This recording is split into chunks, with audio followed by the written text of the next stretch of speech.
Tsawon kimanin minti ɗaya da rabi babu wanda ya iya cewa komai. Kai ka ce kowa da ke a wurin yana tattauna bayanan sarkin ne a zuciyarsa ne. Dan me sarkin bai buƙaci da a tsaye da yaƙin ba tsawon wannan shekaru. Sai dai a lokaci na gaba dukkaninsu a lokaci ɗaya suka ɗago kai daidai saitin inda karagar sarkin take, sakamakon ci gaba da bayani da sarkin ya yi. Kaftin Yuza, Kaftin Edzayana. A take captains ɗin guda biyu suka miƙe sannan suka rusuna a tare. Tuba muke sarkin duniya. Idan akwai wani kuskure da muka samar ko kuma dai wani al'amari wanda muka aiwatar ba daidai ba, mu ɗin za mu gaggauta tsige kayakanmu a take. Tuba muke ya shugaba. Sai dai ko kaɗan sarkin bai ma nuna ya ji abin da captains ɗin guda biyu suka faɗa ba, kafin ya ci gaba da cewa ba ku kaɗai ba, a halin yanzu babu wani ko kuma dai wata da suka san a wanne ƙarni muke, shekara, wata da kuma rana. Wataƙila sai rayuka guda biyu kacal, ni da kuma sarki Muskar, babban sarki, sarki Dodo. Bayan dogon bincike na gano cewa sarkin ya yi tsinkaye da tafiyar lokaci, sannan ya sanar da 'yan majalisarsa kamar yadda nake shirin sanar da ku a yanzu.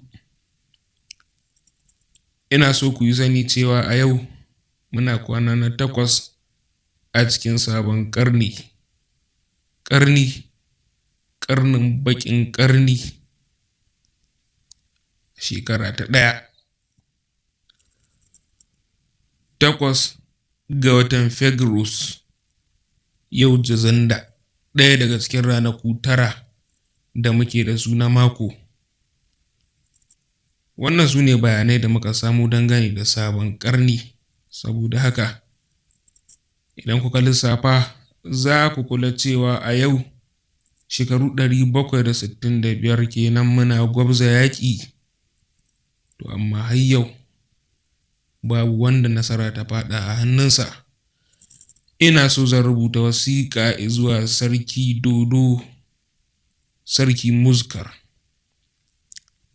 Saboda haka na sallami kowa za ya iya komawa a matsayarsa.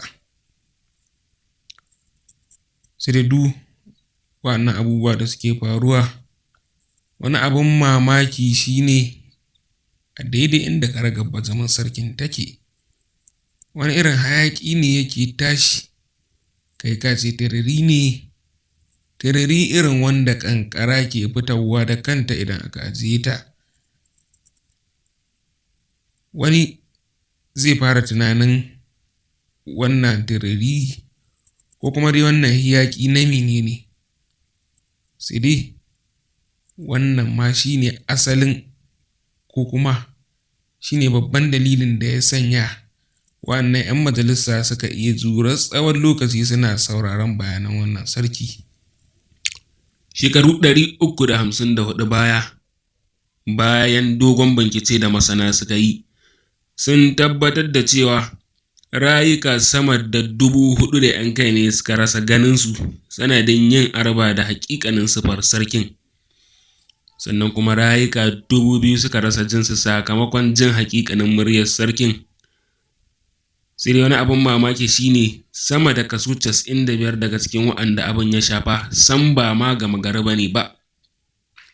Wannan shine dalilin da ya sanya sarkin yake amfani da wannan hayaƙi irin na ƙanƙara yake katange kansa, sannan ya yi amfani da ƙarfin ikonsa ya rage ƙarfin ikon da ke cikin muryar tasa. To, mu ɗan koma baya kaɗan, kimanin sa'anni 3 baya da suka wuce.